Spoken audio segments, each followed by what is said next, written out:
વડોદરાની વડી કચેરી ખાતે હૃદયરોગની શસ્ત્રક્રિયા કરાવનાર જરૂરિયાતમંદોને ચેક અર્પણ કરાયો।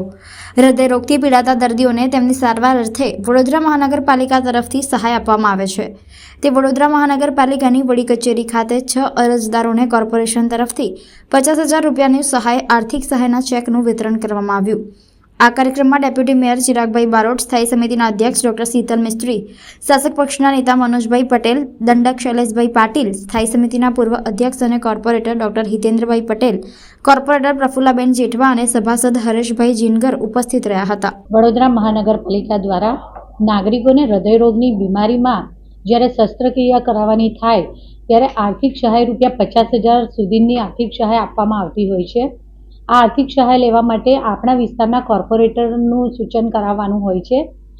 આપને જો હૃદયરોગની શસ્ત્રક્રિયા કરાવવી હોય ત્યારબાદ આપના વિસ્તારના કોર્પોરેટરશ્રી દ્વારા સૂચન કરાવવાથી મેયર ફંડમાંથી વડોદરા મહાનગરપાલિકા દ્વારા ₹50,000 સુધીની આર્થિક સહાય આપવામાં આવે છે। આજ રોજ આવા 6 જેમને હૃદયરોગની બીમારી દરમિયાન શસ્ત્રક્રિયા કરાવેલ એવા 6 નાગરિકોને આજે ₹50,000 સુધીની સહાયના ચેક અર્પણ। આગામી સમયમાં જ્યારે બજેટની આખરીઓ પપાઈ રહ્યો છે, બજેટની સભા આવનાર છે, ત્યારે દરેક વિસ્તારના કાઉન્સિલરશ્રીઓ દ્વારા એમના વિસ્તારના સૂચનો અને નવું કંઈક ઉમેરો કરવો હોય જે નાગરિકોની સુવિધા માટે હોય, લોક કલ્યાણના વિષયને લઈને હોય કે શહેરના વિકાસની દિશામાં હોય, એટલે કાઉન્સિલરશ્રીઓ દ્વારા અવારનવાર મિટિંગો કરવામાં આવતી હોય છે।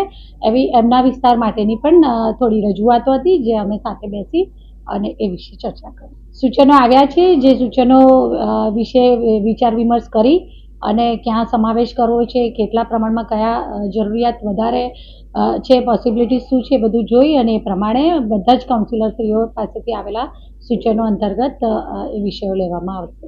જનરલી મેં કીધું તેમ કે જ્યારે બજેટની આગળનો જ્યારે સમયગાળો હોય છે ત્યારે એમના દ્વારા જે રજૂઆતો કરવામાં આવેલી હોય છે એ રજૂઆત અંતર્ગત થોડાક જે 2-4 વિષયો એવા હતા કે જે લેવા પડે તેવા છે, એટલે એમના દ્વારા રજૂઆત કરવામાં આવી અને આગળ એ વિશે વિચાર વિમર્શ કરી અને એનો સમાવેશ કેવી રીતે અને ક્યાં કરવો એનો નિર્ણય લેવામાં આવશે। સમસ્યા કરતા એમની રજૂઆત હતી, આજે રજૂઆત માટે આવેલા હતા। રજૂઆત જે પણ કીધું ને મેં તમને કે આપણે બજેટ માટે જે પણ સમાવેશ કરવા જેવો છે એમના સૌ કાઉન્સિલરશ્રીઓની દ્રષ્ટિએ પ્રેફરન્સ આપવા જેવા વિષયો હતા, એને થોડુંક ધ્યાન પર લેવા માટેની બેઠક